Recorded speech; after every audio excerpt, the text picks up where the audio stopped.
क्या सच में भी एग्रीकल्चर पढ़ना इस देश में गुनाह है? क्या सच में भी जो बच्चे 11th और 12th में एग्रीकल्चर सब्जेक्ट लेते हैं उनका फ्यूचर खतरे में है? बिल्कुल आईसीआर के जो अभी के कारनामे चल रहे हैं उनके मुताबिक तो यही सब चीजें लग रही है कि भाई अब जो बच्चे 12th में एग्रीकल्चर लेते हैं 10वीं के बाद में बच्चों का इंटरेस्ट होता है कि एग्रीकल्चर सब्जेक्ट लेके देश में एग्रीकल्चर के सेक्टर में कुछ अपना कंट्रीब्यूशन दे, लेकिन नहीं, आईसीआर के कुछ ऐसे रूल्स और रेगुलेशन जिनकी वजह से हमारे देश में एग्रीकल्चर चाहने वाले बच्चे को, मेहनत करके वहां तक पहुंचने वाले बच्चे को भी न्याय नहीं मिल रहा है। बात आईसीआर 2025 की काउंसलिंग स्टार्ट होने से पहले की करें तो सिचुएशन अभी यह है कि यहां पे जिन बच्चों के मार्क्स 400 प्लस सीयूईटी के अंदर आ रहे हैं वो भी अपने आप को एडमिशन लेने के लिए सहप नहीं मान रहे हैं, और जो बच्चे पीसीबी और पीसीएम ग्रुप से हैं वो बच्चे 250-300 मार्क्स पे भी अपने आप को सेफ जोन में मान रहे हैं। आखिर एग्रीकल्चर वालों के साथ ही हमेशा ऐसा क्यों? तमाम प्रकार के जो फैक्ट्स हैं उनके साथ में लेके आपको रूबरू करवाऊंगा और आप लोगों को क्या करना चाहिए ताकि आईसीआर अगर कुछ करे तो इन एग्रीकल्चर वाले बच्चों के साथ में जिन्होंने 11th-12th में अपने मन से एग्रीकल्चर पढ़ा है उनके साथ में भला हो जाए। So hello everyone, welcome back on your YouTube channel Agri Capital. देखो भाई, मुद्दा यह है कि देश के अंदर टोटल 74 एग्रीकल्चरल यूनिवर्सिटी है, उनमें से आईसीआर काउंसलिंग में बात करूं तो हर साल 50 के समथिंग यूनिवर्सिटी पार्ट लेती है एग्रीकल्चर कोर्स में।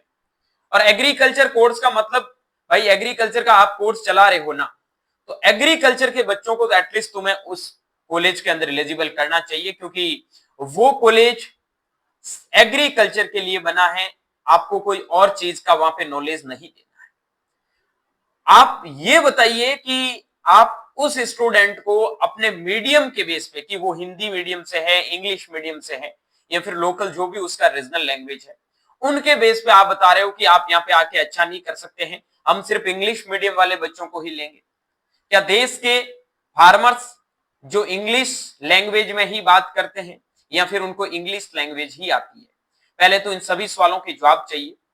उसके बाद में सवाल यह है कि भाई अगर आपका जब काउंसलिंग स्टार्ट होगा ना, मैं सच बता रहा हूं, अभी मैं आपको एक डाटा बता रहा हूं, इस डाटा से आपको लगेगा कि हाँ रियलिटी है और आप लोगों के साथ में ये बहुत बुरा होने वाला है। पहले तो आगे बढ़ने से पहले बता दूं आईसीआर से हमारा क्वेश्चन ये है, और फिर मैं बताऊंगा ये क्वेश्चन हमारा आईसीआर से क्यों है।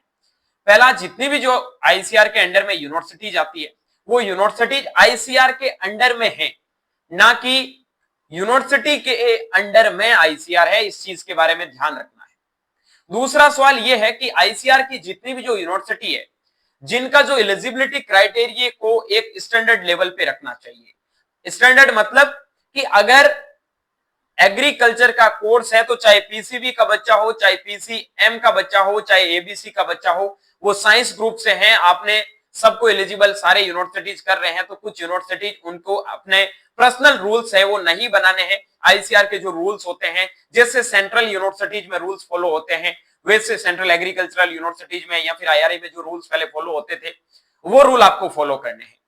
दूसरी चीज ये है कि subject group PCM, PCB, PCA, ABC के आधार पर कोई भी भेदभाव नहीं होना चाहिए। सब यूनिवर्सिटी में इक्वल मार्जिन होना चाहिए। किसी भी सब्जेक्ट ग्रुप का बच्चा अपने मार्क्स के बेस पे एडमिशन ले रहा है वहां पे, तो उस यूनिवर्सिटी में उनको एडमिशन लेने से मना नहीं करना चाहिए।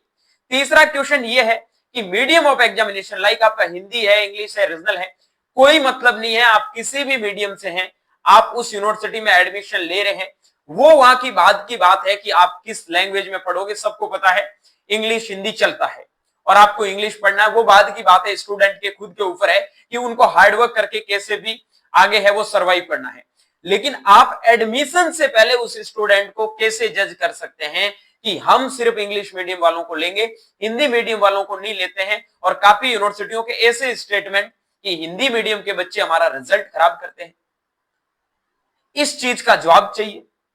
अगला क्वेश्चन हमारा यह है कि एक मेरिट बेस पे आपको जो एडमिशन की प्रोसेस है उनको फॉलो करना है, यानी कि जिसके जितने मार्क्स आ रहे हैं उनके बेस पे आप एडमिशन दो, आप नए नए रूल्स है वो फॉलो मत करो। मेरिट बेस पे कैसे, अभी मैं आगे आपको और समझाता हूं। और छात्रों को जितने भी जो कोर्स है उन सब में एकदम इक्वल पोजीशन अपॉर्चुनिटी मिलनी चाहिए। इस कोर्स में ये बच्चा जाएगा, इस कोर्स में ये बच्चा जाएगा, ये बात बिल्कुल सही नहीं है। फर्क सिर्फ एक फिजिक्स सब्जेक्ट का होता है, फिजिक्स की जगह उन्होंने एग्रीकल्चर पढ़ा है। क्या आप इस बात से किसी बच्चे को जज करोगे कि इसको फिजिक्स नहीं आएगा तो एग्रीकल्चर में कुछ नहीं कर पाएगा?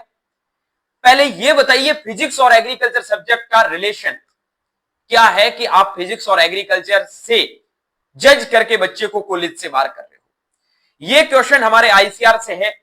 आईसीआर से क्वेश्चन इसलिए है, जितने भी जो कार्यकर्ता या जितने भी जो एग्रीकल्चर के स्टूडेंट है, आप सभी से रिक्वेस्ट कर रहा हूं इस वीडियो को पूरा देखना और क्या हमें इनके लिए करना चाहिए, तब जाके अपने को रिजल्ट है वो मिलेगा, उसके बारे में भी मैं आपको बताने वाला हूं। बात यह है कि भाई ये मैंने एक डाटा एनालाइज किया है जो सीयूईटी का स्कोर आया है उसके बेस पे। अगर आईसीआर आपको पता है, थोड़ा आइडिया नहीं होता है तो थोड़ा मैं पीछे लेके जाऊं, बात करता हूं मैं 2000 यहाँ पे, एक मिनट भाई, 2023 की, तो वहां पे सीयूईटी का जो स्कोर कार्ड आया था वहां पे परसेंटाइल स्कोर मेंशन था। 2023 के अंदर जो परसेंटाइल स्कोर आया था वो परसेंटाइल स्कोर है वो वहां पे मेंशन था 2023 में। तो आईसीआर का जो रजिस्ट्रेशन हुआ था उनके अंदर परसेंटाइल का स्कोर है वो लिया गया था और उस परसेंटाइल के स्कोर पे जो एबीसी ग्रुप के बच्चे थे बहुत अच्छा स्कोर लाने के बाद भी पीसीएम और पीसीबी के बच्चों के बराबर नहीं पहुंच पाए, उनकी वजह से वो कॉलेज से बाहर हो गए। बात करूं मैं 2024 की, तो यहां पे सीयूईटी ने परसेंटाइल का स्कोर नहीं दिया था, सीधा स्कोर दिया था फिगर में और वो स्कोर वहां पे कंसीडर किया। लेकिन बात आ जाती है यहाँ पे कट ऑफ को लेके कि यहाँ पे जो मुद्दा उठा था कि बहुत सारी 50 में से कम 15 ऐसा यूनिवर्सिटीज जो सिर्फ एबीसी ग्रुप का नाम ही नहीं जानती, बोलती एबीसी ग्रुप के बच्चे एलिजिबल ही नहीं है, और वो बच्चे वहां पे एलिजिबल नहीं होंगे तो आप वहां पे कैसे एडमिशन, उन बच्चों का सिलेक्शन कैसे होगा? उनके लिए तो कट ऑफ ज्यादा जाएगा ना भाई, सीधी बात है।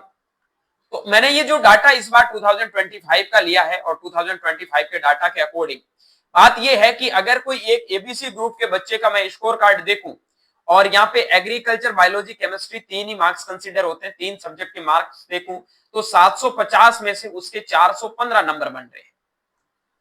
अगर सीधी बात है कि भाई आईसीआर फिगर के अंदर जो स्कोर आया है, ये दो स्कोर है आपको पता होगा स्कोर कार्ड के अंदर, एक आपके मार्क्स है और एक आपका परसेंटाइल स्कोर है, ठीक है। तो 750 में से 415 वाला बच्चा है वो हमेशा अच्छा करेगा, टॉप रैंक आएगी, सीधी बात है। पीसीबी ग्रुप के एक बच्चे के 350 मार्क्स आ रहे हैं और पीसीएम ग्रुप के बच्चे के 250 के समथिंग मार्क्स आ रहे हैं। एबीसी, अब बात करूं परसेंटाइल स्कोर की, ये तो है उनके फिगर का स्कोर की इतना ज्यादा फर्क है, आपको पता 65 मार्क्स, 65 मार्क्स का यहाँ पे मार्जिन है और 100 मार्क्स का यहाँ मार्जिन है, और इन दोनों का मार्जिन देखे तो 165 मार्क्स का मार्जिन है। लेकिन अगर परसेंटाइल स्कोर पे बात करें तो यहाँ पे इसकी बन रही है एबीसी ग्रुप के अंदर परसेंटाइल 231 आउट ऑफ 300 में से, इस बच्चे की बन रही है पीसीबी के अंदर 231 के समथिंग, ठीक है, 350 मार्क्स पे आउट ऑफ 300, और पीसीएम ग्रुप का जो बच्चा है उसका परसेंटाइल बन रहा है 250 मार्क्स पे अराउंड 235 के समथिंग। अब मेरी इस बात को समझना, अगर भाई ये परसेंटाइल के बेस पे स्कोर आया तो इस बच्चे की रैंक फर्स्ट आ जाएगी, इस बच्चे की रैंक सेकंड आ जाएगी, इस बच्चे की रैंक थर्ड आ जाएगी, क्योंकि थोड़ा पॉइंटों में ये पीछे ही था इससे, ठीक है। अब इस बच्चे के मार्क्स में 165 मार्क्स का डिफरेंस है और फिर भी आप ये कर रहे हो कि हम परसेंटाइल के बेस पे लेंगे, ये एक सबसे बड़ा मुद्दा है। चलो खैर आपकी मर्जी, आप परसेंटाइल के बेस पे ले रहे हो, जो भी है जैसा भी है, बच्चों के पेपर लेवल का डिफिकल्टी देखा, उसके बेस पे परसेंटाइल का स्कोर आपने जज किया, हम एक बार के लिए ये भी मान गए। लेकिन इस बात का क्या जवाब होगा कि आप सब यूनिवर्सिटी में पीसीबी और पीसीएम के बच्चों को ले रहे हो, एग्रीकल्चर के बच्चों को नहीं ले रहे हो। एक तो एग्रीकल्चर का बच्चा इनसे 165 नंबर ज्यादा लाने के बावजूद भी उससे रैंक में पीछे आ रहा है। दूसरी चीज, जितनी यूनिवर्सिटीज है उन सब में उनको एडमिशन लेने के भी मौके नहीं मिल रहे। क्या गुनाह है उस बच्चे का कि वो इतने अच्छे मार्क्स लाने के बावजूद भी पिछड़ रहा है? इस चीज का जवाब चाहिए। और जो भी मैंने ऊपर यहां पे क्वेश्चन बताए हैं, अगर आप लोग सच्चे एग्रीकल्चर स्टूडेंट हो और आपको अपना न्याय के लिए लड़ना है, तो भाई मैं बता देता हूं, ये नीचे मैंने यहाँ पे मेल मेंशन कर रखे हैं। अपनी जो प्रॉब्लम है इनका सॉल्यूशन, ये जितने भी जो यहाँ पे मेल के कॉन्टेक्ट दे रखे हैं, ठीक है, इन सभी के ऊपर एक अच्छे से मेल का फॉर्मेट बनाइए और ये जितने भी जो मैंने इस वीडियो में पॉइंट्स आपको बताए हैं, उन पॉइंट्स के ऊपर थोड़ा जिक्र करिएगा और बताइए कि ये प्रॉब्लम है, इसको कैसे सॉल्व करनी। प्लीज हम्बल रिक्वेस्ट है कि कैसे भी करके हम लोगों की सुने, या फिर इस वीडियो के डिस्क्रिप्शन बॉक्स में या फिर कमेंट बॉक्स में एक व्हाट्सएप ग्रुप का लिंक पिन कर रहा हूं। वहां पे हम ट्विटर कैंपेन चलाने की भी सोच रहे हैं। बट सबसे इंपॉर्टेंट चीज होती है कि जो भी हायर अथॉरिटीज पे हैं, उन तक पहले इस चीज को पहुंचाए कि रियली में हमारे बच्चों के साथ में क्या हो रहा है, हमारे देश के अंदर जो प्रॉब्लम चल रही है पहले उनको सॉल्व करो। हमें अच्छे किसान देने हैं, ना कि अच्छे स्टूडेंट। ये क्वेश्चन बन रहा है। अरे मेरी भाई बात समझो ना, आप एक अच्छे स्टूडेंट को दोगे तब आपका अच्छा क्वेश्चन किसान बनेगा ना, और अच्छा स्टूडेंट जो हमेशा एग्रीकल्चर में है वो अच्छा ही बनेगा ना। तो आप एग्रीकल्चर के स्टूडेंट को कैसे वार कर रहे हो? इस चीज का जवाब चाहिए। इस वीडियो में मैंने जो भी चीजें बताई है, आप लोगों को अगर समझ में आई तो इस वीडियो को अपने दोस्तों के साथ में ज्यादा से ज्यादा शेयर करना। और ये रियलिटी है कि यहाँ पे एबीसी ग्रुप वालों के लिए आईसीआर नहीं रहा है, क्योंकि वो 415 मार्क्स लेके भी 4000 रैंक लेके आएगा। पीसीबी वाला 4000 रैंक 350 मार्क्स पे लेके आएगा। पीसीएम वाला 4000 रैंक है वो 250 मार्क्स पे लेके आएगा। तो कैसे न्याय मिलेगा? मुझे इस चीज का जवाब चाहिए। मुझे नहीं, उन सभी पेरेंट्स को इन चीज का जवाब चाहिए। उन सभी बच्चों को जवाब चाहिए जिन्होंने साल भर मेहनत की है। उन पेरेंट्स को जवाब चाहिए जिन्होंने अपने बच्चों को मेहनत करवाई है। उन टीचरों को जवाब चाहिए जिन्होंने बच्चों को पूरी साल पढ़ा के मेहनत करके इस स्कोर तक पहुंचाया है। उसके बाद में आप अलग अलग पैरामीटर्स के बेस पे बच्चे को ट्रीट कर रहे हो। आप अलग अलग एलिजिबिलिटी क्राइटेरिया बना के बच्चे को बाहर कर रहे हो। ये कौन सा रूल हुआ? ये बहुत गलत है। और मैं आज से 2 साल पहले ये लाइन बोल चुका हूं कि ये जो अलग अलग यूनिवर्सिटी के एलिजिबिलिटी क्राइटेरिया का स्टैंडर्ड सेट हो रहा है ना, ये 2 साल बाद में देख लेना कितना बुरा होगा। सिर्फ एग्रीकल्चर वालों के लिए नहीं, सब ग्रुप के लिए। आज पीसीबी और पीसीएम ग्रुप के बच्चे भी देख लेना कि आईआरआई के बाहर होने के बाद में कितना दुख आप लोगों को हुआ है। आईआरआई बाहर हुआ, वो मुद्दा खत्म है। उसके ऊपर आप कुछ भी करो, वो उनका पर्सनल डिसीजन था। ठीक है, एक बार के लिए हम बोल भी लेंगे तो क्या होगा? क्योंकि हमारे एग्रीकल्चर के अंदर इतनी एकता नहीं है कि हम मेडिकल और आईआईटी के जैसे सारी चीजों में इक्वलिटी लेके आ सके। ये पॉसिबल नहीं है।